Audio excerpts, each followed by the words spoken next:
Hey guys, Bruce the Budget Aquarist here. I hope you're doing great. Man, it was hard coming back to flat Indiana where I live, coming from South Dakota. This is from Sylvan Lake and a cabin I stayed in. Just myself and the wife. Just really a beautiful, beautiful location.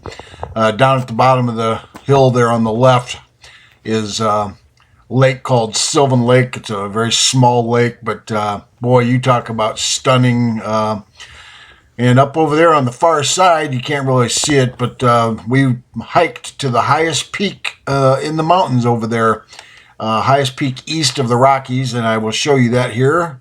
And this is Black Elk Peak, and we're at the top of those mountains that I showed you from our cabin just a little bit ago. And just a gorgeous place, Black Elk Peak. And if you get bored, you can rent these bad boys. It's about $300 for 8 hours. They are highway legal. And here we are on the highway driving out to go get onto the real back roads. And these are fire trails that are opened up just for fire marshals, but they'll let you go back in there with these ATVs. No Jeeps or anything else are allowed. And I'll quit boring you with vacation pics now, but let me tell you, when you're out hiking and you come across stuff like this, or driving down the road, come across beautiful natural streams 2, 3, 4 miles away from anybody, 5, 6 miles out hiking, way up on the side of beautiful hills, and of course our national monuments, and that, well, yeah, you get me too. And my wife and I walked on some hikes that were 6, 7 miles that you had to cross a stream almost 20 times. And it's just beautiful, great fun. But it was nice to get home, check on my babies. My daughter took care of my fish for me. Thank you very much. Did a heck of a job. My L134 leopard frog pleco is doing great.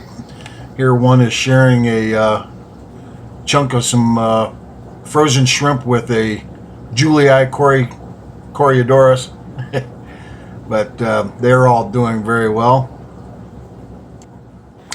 And these are my L201 plecos. Just beautiful. They're so interesting. They have some white dots and then they have some yellow dots. Real hard to photograph. They're very, very shy. They hate the light, so trying to shine a little bit of a flashlight on them without bothering them too much. But they're doing great. They're healthy. One of them's living in a cave, so I'm hoping it's a male, and we'll see. And here are the L264s. Again, these are incredibly shy, so I'm trying not to freak them out too much to get a little bit of a video for you. But look at the remarkable markings on these things. Absolutely gorgeous.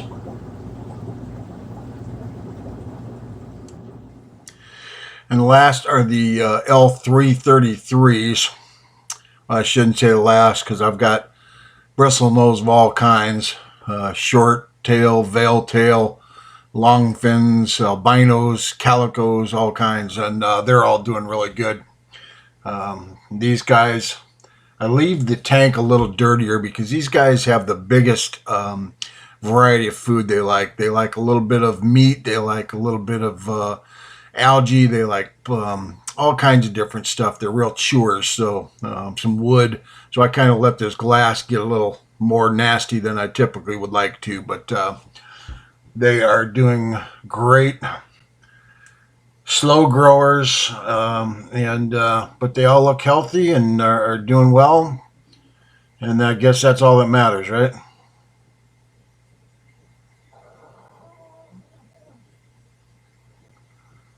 Here's one sitting inside one of my clay caves, so I'm hoping it to eventually proves to be a male, which is typical when they do take to caves like this. Because that's ultimately my goal, is to be able to breed them. He's chilling. And of course I am keeping electric blue Acara still. These are my grow outs. There's 8 of them.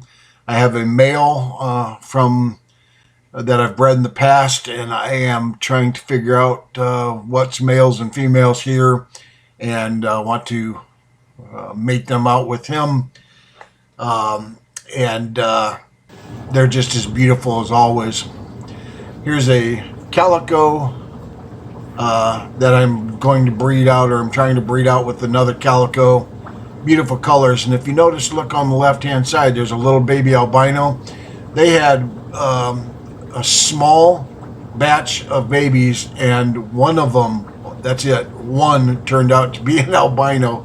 It's very strange, but just shows that genetically they have that gene in their system. I have no idea why so few eggs lived. I think the male kicked them out and I didn't notice it. Kicked the eggs out of the cave, but then a few of them survived anyways. But that was one of the brown babies, so really quite interesting. And then just last couple tanks. Again, glass is a little dirty because I was on vacation, so it didn't get normal maintenance last week. I just let it go. But there's my Leporinus. I had one of them jump out. So instead of 3 now, I have 2. And I don't know what it is about this tank. This is the same tank that I lost my Oscar out of. But I'm telling you, there's no... basically, they're just getting out of a very small opening, and it's tragic, but lost one of these beautiful Leporinus here. Leporinus fasciitis. There's my dad... Electric Yellow Lab doing his dance trying to get the female to breed with him.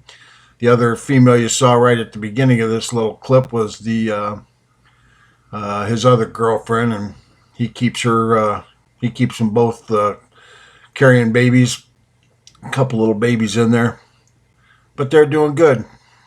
And then finally, this is about a dozen grow out veil tail albino bristlenose, or longfin, whatever you want to call them. And these are just growing out because I'm hoping to get at least a couple of males out of all of them. They're too young quite yet to tell. But